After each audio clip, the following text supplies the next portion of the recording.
Okay, 8 non-white correction officers in Minnesota will be awarded $1.5 million as part of a settlement. The officers filed a racial discrimination suit against Ramsey County Jail superintendent barred officers of color from walking on the floor where the killer of George Floyd was being held.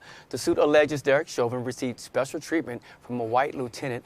One of the non-white officers said he once saw a white co-worker comfort Chauvin by patting him on the back.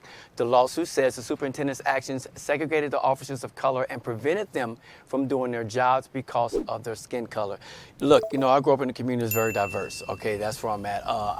Friends all over the world that all different races. Right. I'm stumbling because they're suing for $11 million because they were not allowed to do their job. Something they were hired to do, they're trained to do. They do it each and every day. Yet when it comes to a police officer that killed a black man in broad daylight on the streets, white privilege kid still goes behind the bars and they walk this man and comfort this man and not allow anyone else to do their job. Now, this $11 million, I always come back and say, who's going to have to pay that, right? Is it the lieutenant? He's not going to have to pay that. But as an officer, how do you feel when you're not allowed to do your job only because this man is white and you understand what danger he may be in? Anyone go behind the bars, they're in danger, right? Right. I think it was 1.5 million, but still, to your point, I'm sorry, yeah, 1.5, yes. but still, it is, he was receiving better treatment than George Floyd received in jail. So I remember when the story first came out and the officers were saying that they weren't allowed to guard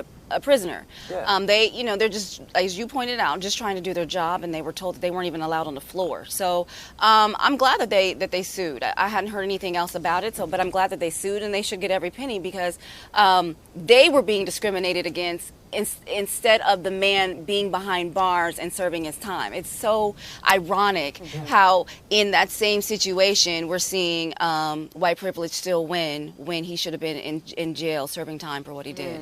You know, the separate floor thing, I remember exactly when this came out as well, because the most interesting part about this is that they said that he was a liability handling Derek Chauvin. They said he was a liability, and so I remember black people being irate. I was one of those black people that were irate about this because how am I a liability? What do you think is going to happen? What are you afraid that's going to happen? Well, what are you afraid is going to happen is that we're going to be so enraged that this white man took the life of a black man that we were going to retaliate. What do you think that we were going to do? Yeah. And so that's why they moved them from the other floor. And I'm really happy that they came together. I always say, you guys know, I'm always terrified of going against the grain and lawsuits and putting video camera footage. But I'm so happy that these eight officers were brave enough to get together, stand up, because sometimes when you want to sue someone, you don't even know if you have a good enough case, right? Yeah. And so for them to feel like, hey, we have something here and we're going to sue, go through with it, and then win, I mean, victory, if you ask me. Definitely a victory.